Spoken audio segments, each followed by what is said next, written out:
One thing that I found really challenging as a business owner is having a massive to-do list and therefore the overwhelming sense of overwhelmingness that comes with it. In my first 3 years of business, when I was a 5-figure business owner, I would just do to-do lists all the time.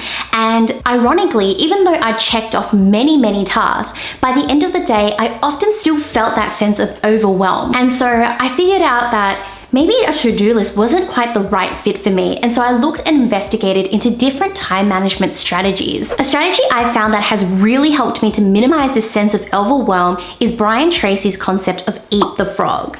The idea behind it is that you start your day by successfully completing the most challenging tasks, i.e. the frog, and the remaining tasks ahead of you will seem more achievable. I've implemented this in my workday by ensuring that I structure my schedule in a way that eliminates the most difficult tasks or the ones I've been putting off first, and it just makes everything way more digestible when this is out of the way early on. And so when I used to do to-do lists, yes, I would prioritize them with the most important to-do list and then go down towards the ones that weren't as urgent, especially if they weren't time sensitive. However, what I found was that I would often trickle through to the bottom ones when I was feeling tired and just tick off the ones that were a little bit more minor or didn't take as much time.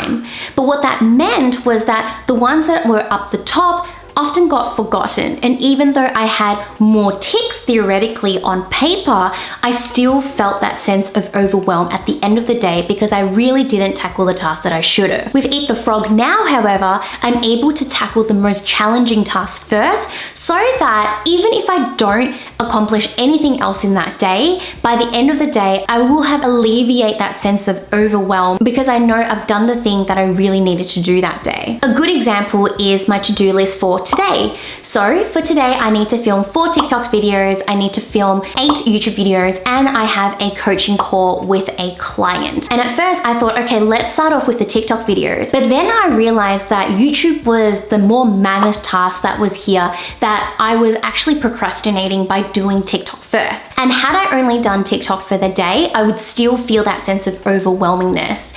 Whereas YouTube requires a lot more energy for me, it's a lot more time intensive, and so even if I only complete that task, I know by the end of today, I will feel lighter and remove that sense of overwhelmingness. Now, another strategy that actually ties in with the Eat the Frog is being more aware about how I actually spend my time when I work in my business. I do this by tracking my hours. Because I own my own business and I wasn't being paid by the hour, I used to just work when I needed to work for as long as necessary without being aware of how long certain tasks were taking me and how many hours a week I was spending on my business.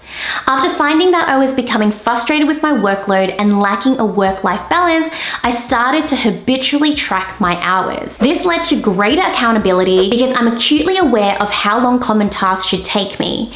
It's also helped me to strike a work-life balance by feeling like I'm on the clock or off the clock. In this sense, by tracking my hours, I actually give myself permission to tune out of work. As a result, my motivation has improved, my productivity has improved, because at the time I actually am clocked off, I'm truly resting and giving myself the recovery I need so that I can show up as the best version of myself when I do work. Now, the reason why I wanted to share this video with you today is because when I work with my Tutor Boss clients, so either new or aspiring tutors or established tutors who have their own tutoring businesses and maybe have a team of tutors, often what we come back to is time management and where strategically you should be focusing your time at that current point in time to actually make the biggest impact on your business.